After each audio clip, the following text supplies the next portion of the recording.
sama rumah sakit Welas Asih. Saya mau tanya, rumah sakit Al Ihsan bagus tidak? Ada urusan apa diganti Welas Asih ya kawan?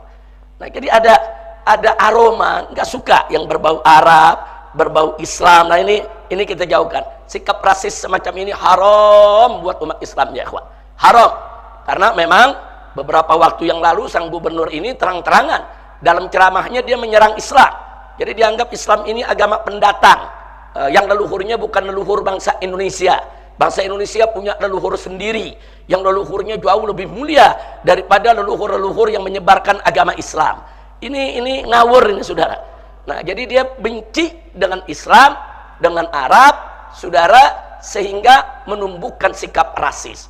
Dan saat ini dia kadang-kadang ceramah di mana-mana, saya difitnah, katanya saya benci Islam. Ada 3.000 lebih kata dari bahasa Arab sudah jadi bahasa Indonesia. Saya ada membuat kamus kecil, yaitu kata serapan bahasa Arab dalam bahasa Indonesia. Lebih dari 3.000 kata yang kita gunakan sehari-hari yang berasal dari bahasa Arab. Seperti kata layak, itu dari kata liyaqah, layalik, layak itu bahasa, atau di Indonesia udah ada juga sekarang kata laik. Layak, tidak laik. Layak dari bahasa Arab, laik dari bahasa Arab. Salju juga bahasa Arab. Bahasa Arabnya saljun. Nah, di sini disebut salju. Banyak sekali, saudara. Majelis Permusyawaratan Rakyat. Majelisnya dari bahasa Arab. Permusyawaratan, musyawarah dari bahasa Arab. Rakyat, ra'iyah juga dari bahasa Arab. Dewan Perwakilan Rakyat, kata dewan, diwan dari bahasa Arab. Perwakilan juga kata wakil dari bahasa Arab. Kemudian rakyat, ra'iyah juga dari bahasa Arab. Bahasa Arab yang sudah menjadi bahasa Indonesia. Jadi di Indonesia kita nggak sebut bahasa Arab lagi, itu bahasa Indonesia. Jadi bahasa Indonesia ini fleksibel. Bahasa Indonesia ini makin lama makin kaya dengan kata. Kenapa? Karena bahasa Indonesia menyerap aneka ragam bahasa daerah dan juga bahasa luar. Nah, jadi ada bahasa-bahasa daerah, apakah itu bahasa Sunda, apakah itu bahasa Jawa, itu sudah jadi bahasa Indonesia. Jadi kalau kita buka kamus besar bahasa Indonesia, di sana disebutin tuh, oh ini kata asalnya dari bahasa Sunda, ini kata asalnya dari bahasa Jawa. Jadi bahasa Jawa, bahasa Sunda banyak sekali kata-katanya sudah jadi bahasa Indonesia. Ada juga kata-kata dari bahasa Ambon, dari bahasa Aceh, sudah jadi bahasa Indonesia. Bahkan ada juga bahasa Arab masuk jadi bahasa daerah. Setelah jadi bahasa daerah, baru jadi bahasa Indonesia. Contohnya sikin ya kawan. Sikin itu artinya pisau. Itu jadi bahasa Aceh. Orang Aceh bilangnya sikin. Nah, sekarang di kamus besar bahasa Indonesia ada ditulis sikin. Sikin itu artinya pisau, saudara. Nah, di kamus besar bahasa Indonesia ditulis sikin dalam kurung dari bahasa Aceh. Bahasa Indonesia bilangnya dari bahasa Aceh. Padahal bahasa Aceh sendiri dari bahasa Arab, kata sikin ya kawan. Nah, jadi sekali lagi banyak sekali bahasa daerah sudah jadi bahasa Indonesia. Begitu juga bahasa luar. Nah, dulu bahasa Belanda banyak jadi bahasa Indonesia. Nah, seperti apa? Seperti zonder atau sonder. Nah, itu udah jadi bahasa Indonesia padahal asalnya dari bahasa Arab. Atau verboden. Saudara, nggak boleh liwat. Itu juga dari bahasa Belanda. Cuman sudah jadi bahasa Indonesia. Wajar banyak bahasa Belanda jadi bahasa Indonesia karena 350 tahun kita dijajah, kita berinteraksi dengan mereka. Tapi di zaman terakhir ini yang banyak masuk jadi bahasa Indonesia adalah bahasa Inggris. Nah, jadi bahasa Inggris itu udah banyak jadi bahasa Indonesia. Jadi kenapa? Karena bahasa Inggris ini kan bahasa internasional, di mana-mana dipakai. Nah, sehingga bahasa Inggris itu satu persatu mulai jadi bahasa Indonesia dan dimasukkan ke dalam kamus besar. Makanya bahasa Indonesia makin lama makin banyak kata, kamusnya makin lama makin tebal ya kawan. Nah, jadi kita nggak usah alergi dengan bahasa Arab yang sudah jadi bahasa Indonesia.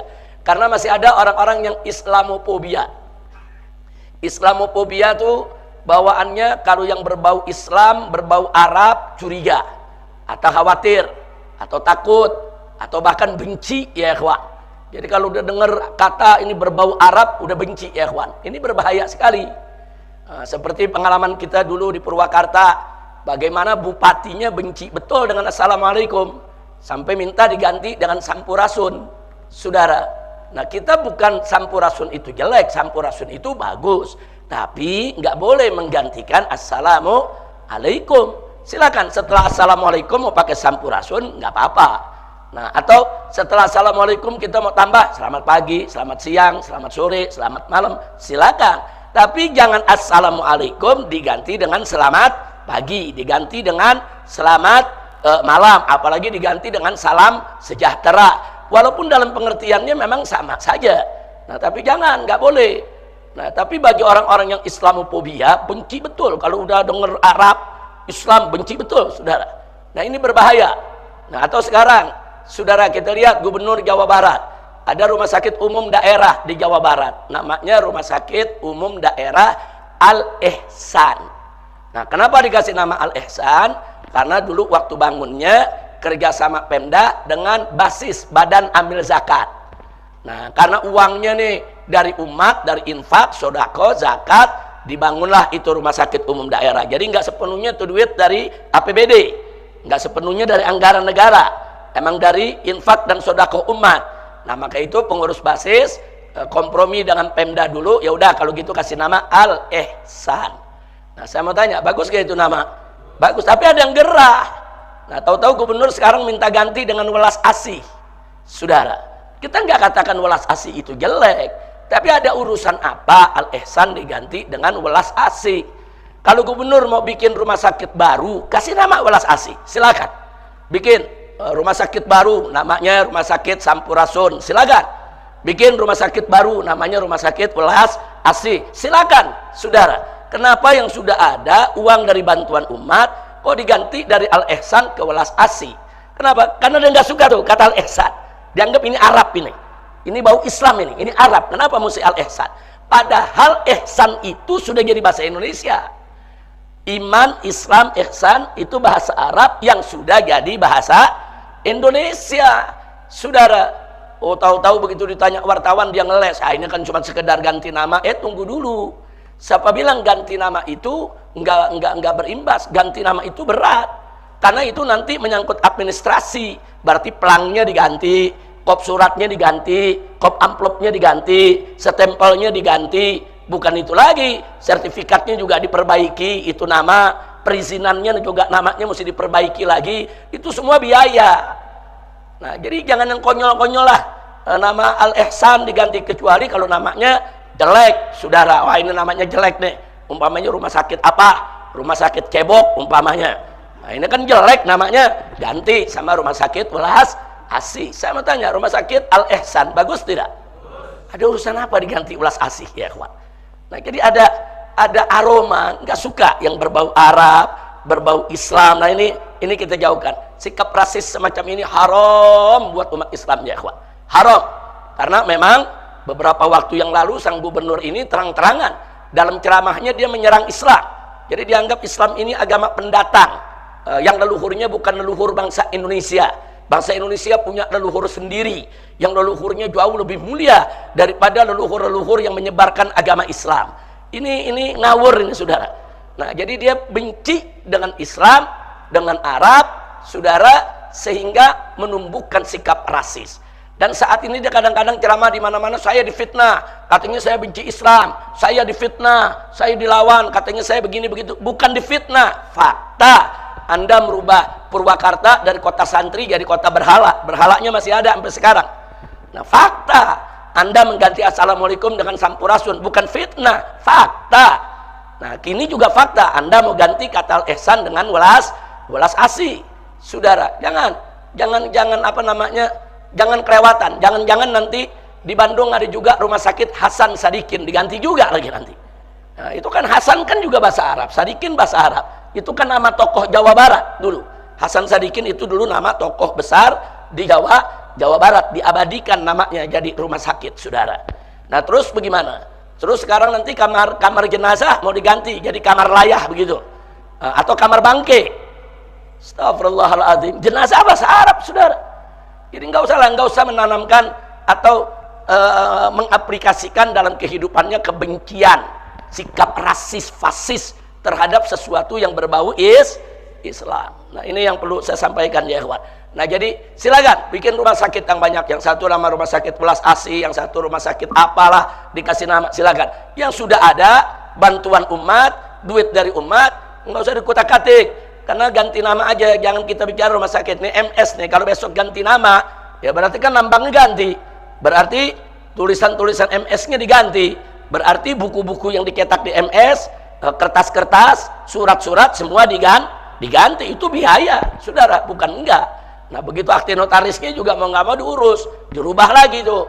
Jangan, perubahan nggak gampang, perubahan yang nggak perlu ya ikhwan. Nah, itu yang kita mau sampaikan ya ikhwan. Jadi sekali lagi, stop sikap rasis, saudara. Nabi dulu sudah mengajarkan kita.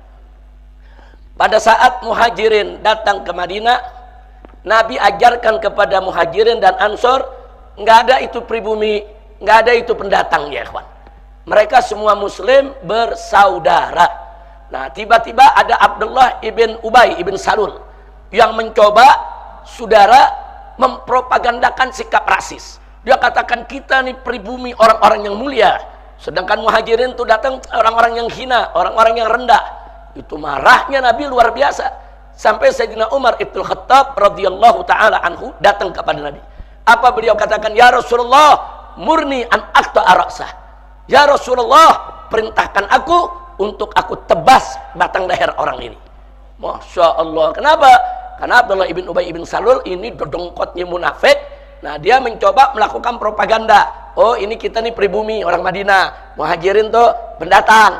Nah, jadi namanya pendatang tuh nggak boleh begini, nggak boleh begitu, bla bla bla bla. Kita lebih mulia dari mereka. Itu dihapus dalam Islam. Tidak ada pendatang, tidak ada pribumi. Yang ada kita semua bersaudara. Innamal mu'minuna ikhwatun, al muslimu akhul muslim. Itu yang langkah Gubernur Jawa Barat Deddy Mulyadi mengubah nama RSUD Al Ihsan di Kabupaten Bandung serta mengusulkan nama Kabupaten Bandung Barat dinilai tidak urgen. Demikianlah menurut Habib Rizik Syihab dalam pidatonya, seolah Kang Deddy benci sekali dengan Islam, padahal agamanya Islam. Alih-alih fokus terhadap persoalan pemenuhan hak-hak dasar masyarakat, pria yang akrab disapa Kang Deddy Mulyadi alias KDM ini justru berkutat dalam hal-hal tak penting. Ini enggak substansi, aneh. Padahal banyak masalah kesehatan lain yang lebih urgen untuk diurus ketimbang cuma ganti nama, kata Wimto Haridanialdi, pengamat politik dan dosen di salah satu universitas swasta di kota Bandung. Tindakan politikus Gerindra tersebut memunculkan asumsi ia hanya mencari kontroversi serta untuk urusan konten. Ganti nama-nama tempat atau infrastruktur itu bukan tugas utama kepala daerah, dan enggak ada urgensinya saat ini, ucap pria yang akrab dipanggil Aldi tersebut. Tujuan gubernur membuat kontroversi semacam itu pun disorot. Jika alasan penggantian untuk mengangkat budaya Sunda dengan memakai nama Welas Asih bagi rumah sakit, ia balik mempertanyakannya. Lagian kenapa kalau nama-nama Islam, seperti Al Ihsan? Kan kesundaan dengan keislaman itu enggak bisa dipisahkan.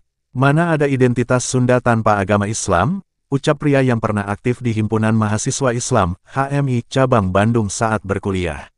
Aldi mengibaratkan, Islam dan Sunda ibarat api dan panas. Kesundaan dan keislaman itu inheren. Bahkan dalam budaya Sunda, banyak nilai-nilai Islam yang tersirat di dalamnya, ujarnya. Daripada berkutat dalam urusan nama, HW menilai pemerintah KBB semestinya fokus mengatasi persoalan-persoalan di wilayahnya. Kalau boleh saya usul, salah satu masalah yang layak diprioritaskan di KBB sekarang ini adalah pemulihan keseimbangan lingkungan hayati.